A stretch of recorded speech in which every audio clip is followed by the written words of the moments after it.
Town महाविद्यालय के राजेंद्र प्रसाद सभागार में जिलाधिकारी प्रवीण कुमार लक्षकार के नेतृत्व में एक मतदाता जागरूकता, मतदाता सूची में नाम दर्ज कराने, नाम हटाने और शिफ्टिंग, मतदाता सूची में नाम शिफ्ट करने से संबंधित विस्तार से प्रेस ब्रीफिंग के माध्यम से जानकारी दी गई।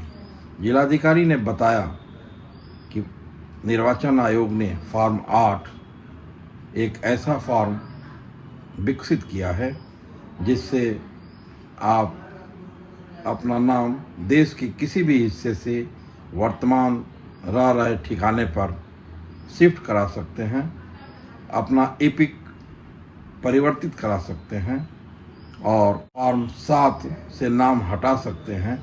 नाम हटाना हो, जो मृतक हो गए हों उनके नाम को आप हटा सकते हैं और प्रारूप 6 के माध्यम से आप अपना नाम दर्ज करा सकते हैं।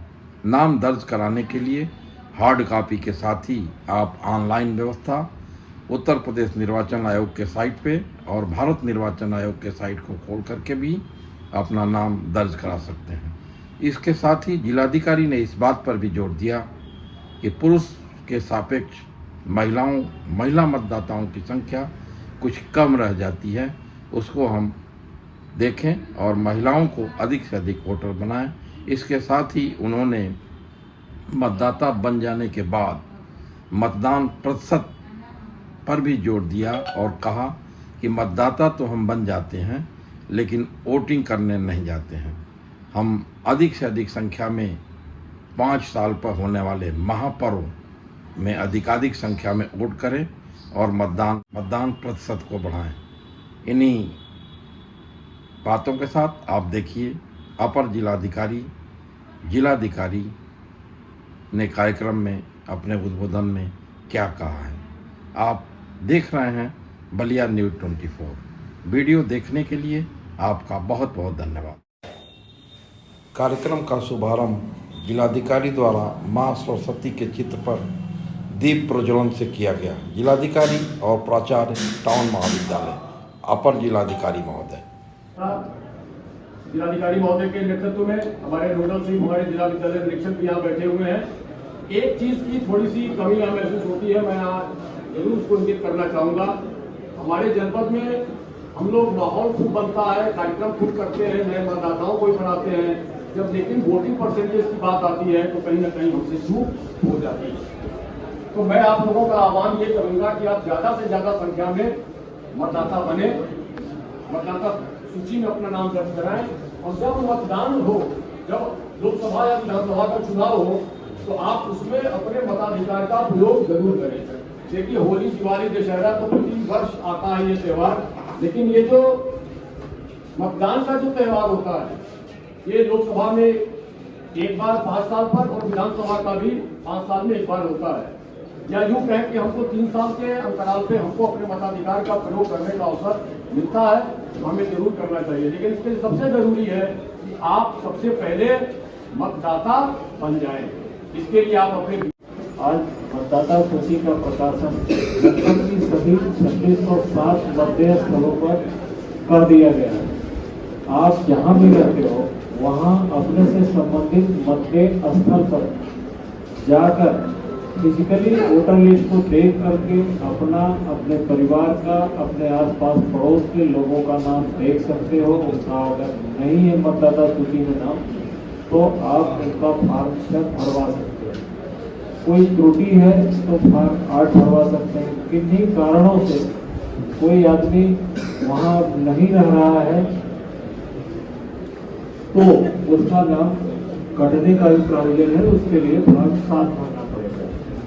सबसे अच्छा है आप सभी लोग पढ़े लिखे हैं, सबके पास स्मार्ट फोन है आजकल। बीएलओ ऐप नहीं, आप लोग वोटर हेल्पलाइन ऐप एक बना हुआ है, भारत निर्वाचन आयोग ने बनाया हुआ है, उसको आप लोग डाउनलोड कर लीजिए और जैसे ही आप डाउनलोड करेंगे, प्रोसीड करने जाएंगे तो आपके मोबाइल पर ही ओटीपी आएगा। ओटीपी को आप जैसे डालें, बिल्कुल आवाज नहीं करें, शांत हो जाए। आज के इस कार्यक्रम में उपस्थित एडीएम अखबार साहब, DIS साहब, इस कॉलेज के प्राचार्य जी, SDM सदस्य, यहाँ पर उपस्थित सभी BLO, सभी उपस्थित शिक्षक शिक्षिकाएं, छात्र छात्राएं, मीडिया के बंधुओं, आज जो हम यहाँ पर कार्यक्रम आयोजित कर रहे हैं वो मतदाता सूची पुनरीक्षण कार्यक्रम का शुभारंभ यहाँ से कर रहे हैं। अभी एडीएम साहब ने बहुत डिटेल में चीजें बताई और मैं भी आपको काफी चीजें बताऊंगा। देखिए, ये जो कार्यक्रम है ये आज 29 अक्टूबर से शुरू हो रहा है। पीछे बातें कर रहे हैं, ये बाहर बातें कर रहे हैं।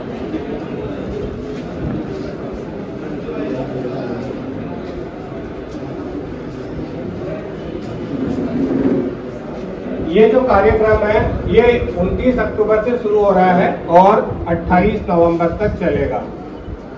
इसमें बीच में 4 दिन के लिए जो है विशेष अभियान दिवस है। पहला जो है 9 और 10 को है और फिर 23 और 24 नवंबर को है। सैटरडे संडे जिस भी दिन है उसमें विशेष अभियान दिवस होगा।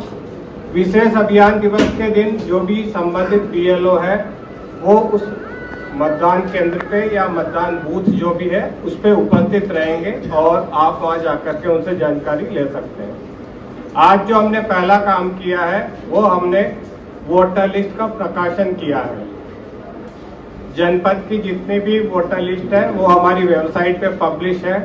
कोई भी एलिजिबल वोटर या भावी वोटर उसमें अपना नाम चेक कर सकता है कि आपका नाम उसमें है या नहीं।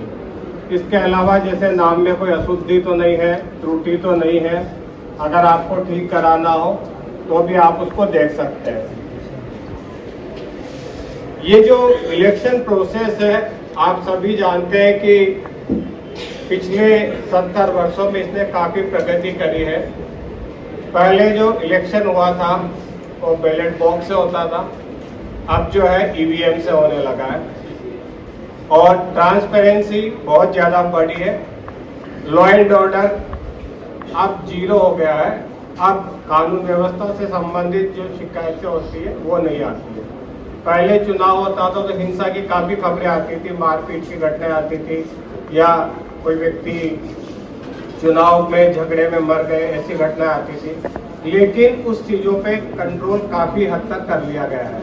अब बहुत ही नगण्य टाइप की घटनाएं जो है आती है। अब इसमें मैं आप लोगों को बताना चाहूँगा कि इलेक्शन कमीशन ने क्या क्या नई चीज़ें जो है मतदाताओं की सुविधा के लिए करी है। सबसे पहले तो आप जो फॉर्म अभी मैंने वितरित किया वो हार्ड कॉपी है, लेकिन आप ऑनलाइन फॉर्म भर सकते हैं। कहीं से भी भर सकते हैं, भारत में बैठे हुए कहीं से भी, किसी भी जगह से, किसी भी समय। और वोटर हेल्पलाइन जो है बता रहे हैं अभी, उसको आप डाउनलोड करके उस पर ऑनलाइन फॉर्म भर सकते हैं। इसके अलावा CO उत्तर प्रदेश की जो वेबसाइट है या ECI की जो वेबसाइट है उस पर जाकर के भी ऑनलाइन फॉर्म भर सकते हैं। फायदा क्या है? फायदा यह है कि आप अपने नाम का स्पेलिंग है, जन्म तिथि है, वो जब खुद भरते हैं तो बिल्कुल सही रहती है। वरना आपने BLO को भरने के लिए दे दिया तो नाम जो है उसमें पता लगा कि मिस्टेक हो गई, आप जो मात्रा लिखते हो एक मात्रा कम रह गई, बड़ी की जगह छोटी मात्रा लगा दी, इस टाइप की चीज़ें उसमें शिकायत मिलती है। या पिता का नाम जो है उसकी स्पेलिंग गलत हो गई, जन्म तिथि में ईयर गलत हो गया, डेट गलत हो गई फीडिंग करने में, तो इस टाइप की चीज़ें रहती है। कई बार क्या होता है कि बहुत सारे लोग जैसे BLO को बिना फोटो उस पर पेस्ट किए, मतलब चिपकाए बिना दे दिया, पता लगा फोटो वो दूसरे की चिपका दिया।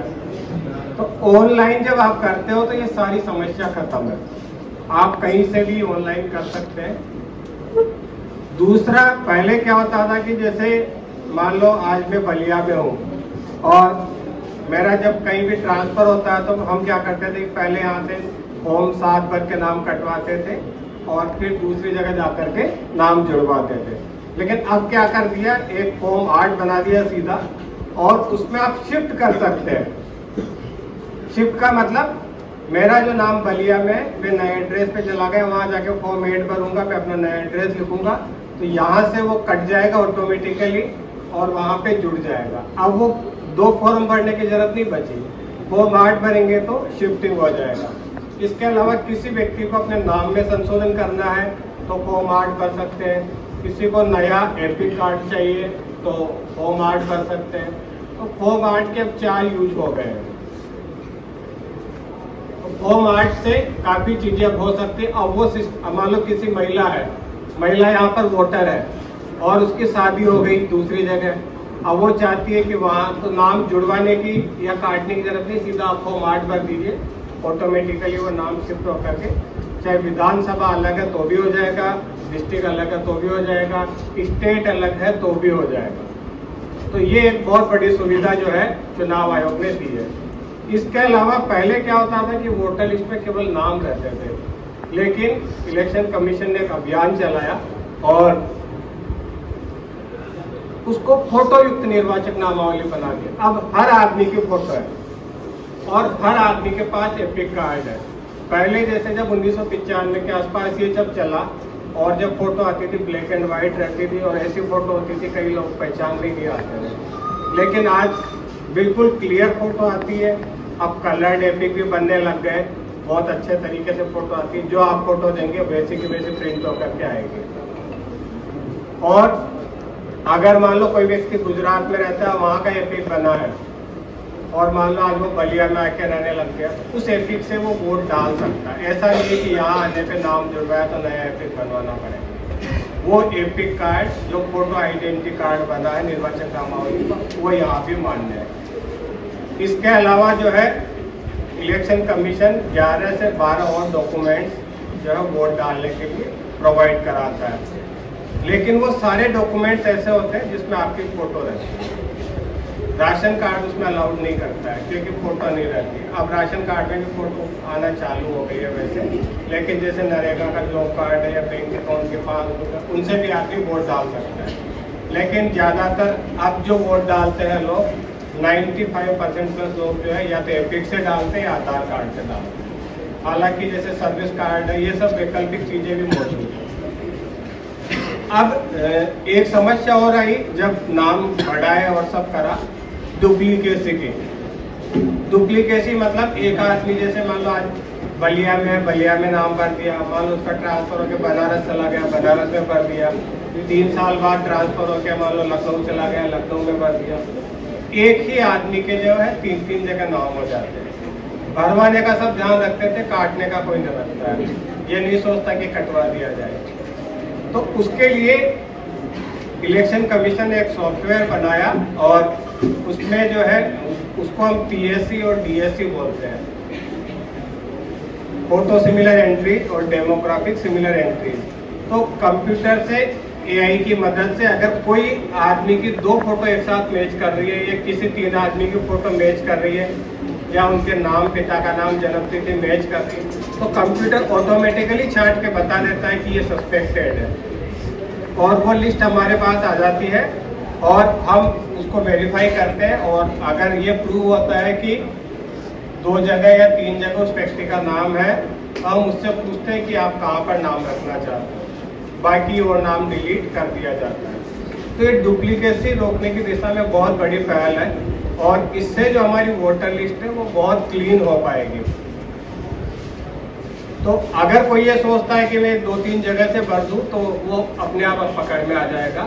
और इसीलिए जो मैंने बताया कि फॉर्म 8 से ही शिफ्ट भी हो जाता है और नाम भी जुड़ जाता है, वो काम जो किया उसका पर्पज यही है कि अगर आदमी फॉर्म 8 भरता है तो पुरानी जगह से नाम डिलीट हो जाए और नई जगह जो है जुड़ जाए। इसके अलावा जो ट्रांसपेरेंसी की दिशा में इलेक्शन कमीशन ने जो किया है, जो हमारी EVM होती है उसके साथ वीवीपैट स्लिप जो है प्रिंट होती है और वीवीपैट से पर्ची निकलती है, उस पर्ची को 7 सेकंड तक दिखता है और वोटर को पता लगता है कि उसने जिसको वोट डाला है वो वोट उसी को गया है या नहीं गया है। फिर उसके बाद जब काउंटिंग होती है तो उसमें से रेंडमली 5 बूथों की पर्चियां निकाल के गिनी जाती है कि कहीं वोट का अंतर तो है या नहीं है। तो आज तक जितनी जगह भी गिना गया कहीं पे कोई अंतर नहीं निकलता, फिर भी लोग EVM पे आरोप लगाते हैं। तो ऐसी फुल प्रूफ जो है वो प्रक्रिया बनाई है। और ईवीएम की वजह से ही पहले जो काउंटिंग 2-2 दिन तक चलती थी, अब 2 से 4 घंटे में हो जाती है। विधानसभा की है तो 11-12 बजे खत्म हो जाएगी, लोकसभा की है तो 7-8 बजे तक खत्म हो जाती है। इलेक्शन कमीशन जो प्रयास कर रहा है वो इस दिशा में कर रहा है कि आम जन का जो है भरोसा बढ़े, पूरी पारदर्शिता रहे और हर आदमी को अवसर मिले। इसी दिशा में जो मुख्य रूप से फोकस हम कर रहे हैं, एक तो हमारे जो यंग एज वोटर्स है, यंग एज मतलब जो 18 और 19 साल के युवा वर्ग के वोटर हैं, उनको हम जोड़ते हैं। और जैसा अभी बताया मंच संचालनकर्ता ने अभी आपको बताया कि महिला वोटर्स, तो महिलाएं कोई वंचित नहीं रहे, इस पे हम स्पेशली फोकस करते हैं कि महिलाओं के सबके नाम जुड़े। तो ये हमारे 2 मुख्य पार्ट है अभियान के, जिस पे हम बहुत बल देते हैं। इस बार हमने कल एक मीटिंग करी थी और उसमें स्कूल्स के प्रिंसिपल्स को भी बुलाया है और हर स्कूल कॉलेज में जहां 18 साल या उससे ऊपर के बच्चे हैं उन सबके हम फॉर्म भराएंगे और जो विद्यालय के जो प्रधानाचार्य हैं उनको इसका हम उत्तरदायित्व दे रहे हैं। और जब अभियान की समाप्ति होगी तो उनसे एक सर्टिफिकेट लेंगे कि उन्होंने सबके फॉर्म भरा दिया है। आज जो हम कर रहे हैं वो 29 तारीख है, लेकिन जो क्राइटेरिया है 18 साल की एज का वो 1 जनवरी 2025 है। इसका मतलब ये है कि 1 जनवरी 2007 या उससे पूर्व जन्मे हुए व्यक्ति अपना नाम इसमें जुड़वा सकते हैं। तो स्कूल में जितने भी बच्चे होंगे वो देख लेंगे और उन सबका नाम जुड़वाएंगे, तो उससे हमारे जितने यंग एज वोटर्स हैं वो सभी इसमें जो है जुड़ पाएंगे। इलेक्शन कमीशन ने एक और फैसिलिटी आप लोगों के लिए दी है। कोई ऐसा भी बच्चा यहाँ पे बैठा हो सकता है कि जिसकी जन्म तिथि हो 2 जनवरी 2007 या 3 जनवरी 2007, तो वो 1 जनवरी को 18 साल का नहीं होगा, वो 17 साल और 3 से 54 दिन का होगा। उस आदमी को पहले क्या होता था कि 1 साल इंतजार करना पड़ता था कि फिर जब अक्टूबर में खुलेगा जब हम नाम जुड़वा पाएंगे। अब इलेक्शन कमीशन ने इसको क्या करा, क्वार्टरली कर दिया।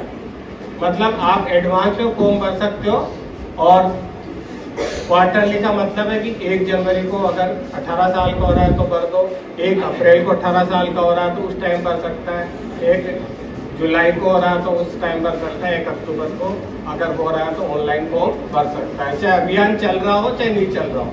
तो अगर 2 जनवरी को कोई 18 का हो रहा है तो वो आदमी 1 अप्रैल को फॉर्म भर सकता है, बल्कि 2 या 3 जनवरी को भी ऑनलाइन भर सकता है। उसका फॉर्म जो है ऑटोमेटिकली प्रोसेस में आ जाएगा जब भी कट ऑफ डेट पे वो 18 साल का होता है। तो अब वेटिंग लिस्ट बनने लग गई। जैसे आज कोई 17 साल 2 महीने या 17 साल 4 महीने का तो एडवांस में फॉर्म भर दे, जब 18 साल का पूरा होगा तो ऑटोमेटिकली उसका फॉर्म जो है प्रोसेस में आ जाएगा। इलेक्शन कमीशन ने बहुत सारी चीजें करी है। दिव्यांगों के लिए एक सक्षम ऐप बनाया है और जो दिव्यांग व्यक्ति चल नहीं पाते हैं, दिक्कत होती है, अगर सक्षम ऐप डाउनलोड करके और वोटिंग वाले दिन उसमें रिक्वेस्ट डाल दे तो उसको वहां पे व्हील चेयर मिल जाएगी। वोटर लिस्ट में भी ये सुविधा दी है कि कोई व्यक्ति 40% से ज्यादा दिव्यांग है या उसको किसी विशेष आवश्यकता की जरूरत है तो वो अपना चिन्हीकरण वोटर लिस्ट में कराया सकता है। तो हमारे पास डेटा आ जाता है कि किस बूथ पर इतने वोटर है। तो बहुत सारी दिशाओं में काम किया है, बहुत सारी सुविधाएं दी है, बहुत सारे लोगों के जानकारी के लिए इलेक्शन से रिलेटेड जितना भी लिटरेचर है, जितना भी डेटा है, जितना भी एक्ट है, वो सब वेबसाइट पे पड़े, कोई भी व्यक्ति उसको पढ़ सकता है। तो ट्रांसपेरेंसी की दिशा में कदम बढ़ा रहे हैं। और आज जो हम ये कार्यक्रम कर रहे हैं तो ये वोटर्स जो हमारे बीच में है उनको जोड़ने के लिए और महिला वोटर्स है उनको जोड़ने के लिए हम सभी को जोड़ेंगे, लेकिन इन पे हम विशेष फोकस कर रहे हैं ताकि ये वंचित नहीं रहे।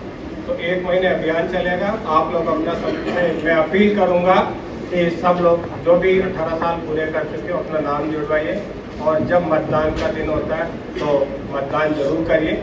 इसके अलावा जो आपके पड़ोस में, परिवार में जो भी व्यक्ति रहते हैं उनको भी बताइए कि जो है अभी नाम जुड़ने का अभियान चल रहा है। होता क्या है कि जब अभियान खत्म होता है तो फिर लोग पूछते आते हैं कि हमको जुड़वाना था, हमको पता ही नहीं चला।